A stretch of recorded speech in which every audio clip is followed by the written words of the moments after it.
The H-1B program is a precision tool designed to help companies secure the top 1% of global talent. But as application volume grows, the oversight required to verify those skills has become thin, leaving the system open to a different applicant. In many Texas tech hubs, experienced local engineers now report being sidelined during the hiring process. They are finding that positions, once reserved for domestic experts, are being filled by imported contract workers who often lack the specialized credentials the visa requires. This shift is fueled by a flood of candidates using fabricated resumes and coached interview techniques to mimic the requirements of a specialty occupation. These applicants can then secure entry into the domestic job market without the genuine skills the law intended to import. The H-1B program, once a clear engine for American innovation, has drifted from that goal.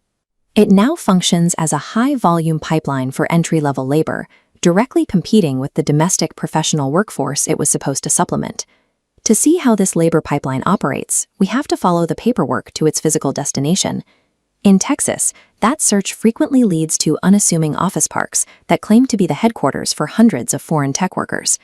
Investigators have identified a recurring pattern: dozens of independent IT firms, all listing their corporate headquarters at the exact same tiny office suite. They call these hive companies. When you actually walk into these suites, there is no evidence of a technology business. There are no servers, no workstations, and no employees. Often, the only furniture in the room is a single folding card table. Despite the lack of any physical infrastructure, these firms successfully file labor condition applications with the Department of Labor. They testify that these empty rooms are fully operational tech hubs, and because the agency lacks the resources to audit them, the applications are routinely approved. Recent Department of Justice indictments have exposed the mechanics behind these ghost offices. Perpetrators charge visa seekers thousands of dollars for non-existent jobs, then cycle a portion of that cash back to the worker as a fraudulent salary to deceive federal auditors. The system is fundamentally reliant on paper verification. As long as the forms are filled out correctly, scammers can import thousands of workers without ever needing to plug in a single computer. This administrative blindness isn't just exploited by small-scale rackets. Large-scale corporate entities, from major banks to credit card providers, have integrated similar tactics into their standard hiring practices.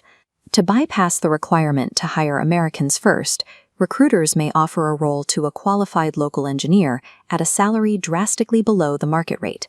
When the American inevitably rejects the low offer, the company has the documentation they need. That rejection serves as proof of a labor shortage. It provides the legal justification to import a cheaper H-1B contract worker at that same reduced wage, allowing the firm to replace a domestic salary with a lower global one. This practice has moved beyond the private tech sector. We are now seeing taxpayer-funded institutions using the same loophole to fill roles that were never meant to be part of an elite talent program.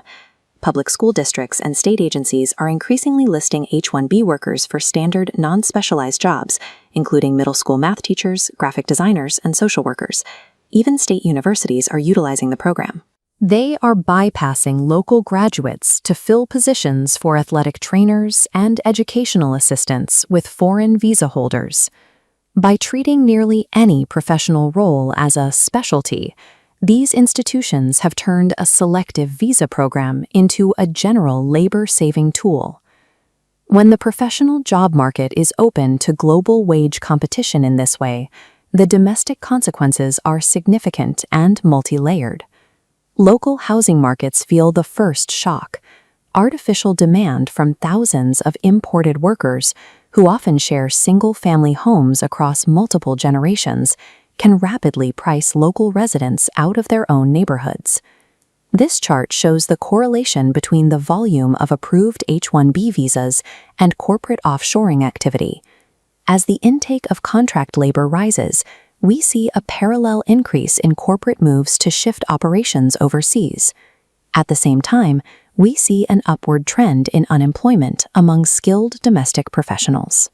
The displacement isn't caused by a lack of American talent, but by a system that makes that talent more expensive to hire than an imported alternative. Finally, this line plunging downward illustrates the loss of local wealth. When middle-class salaries are paid to contract workers who send their earnings home via remittances, that capital is removed from the American economy entirely, leaving local communities with less to show for their own labor. The evidence of fraud is documented, and the economic impact is visible. Without a strict moratorium and a total audit of the program, these systemic shifts in the labor market risk becoming a permanent feature of the American economy.